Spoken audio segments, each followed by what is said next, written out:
Hello everyone, welcome sa ating channel, Alpi Studio. Ang channel natin ay nagtuturo kung paano magluto ng iba't ibang klase ng putahing Pinoy na madaling lutuhin at sok sa budget. Tara, samahan niyo ako sa aking pagluto. Magluto tayo ng apritadang manok. Ginisa ko na yung manok.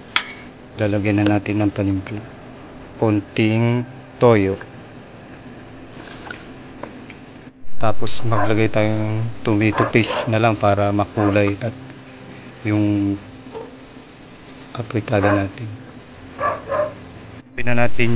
Sabay na natin yung patatas at carrots. Lagyan din natin ng bell pepper para mabango at masarap yung apritada natin. Maglagay tayo ng chicken cubes para malasa. Tapos konting panimpla.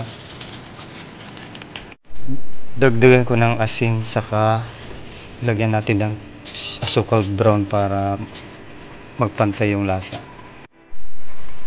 Maglagay tayo ng konting pampalapot. Yan, naluto na yung apritadang manok natin. Ganun lang kabilis.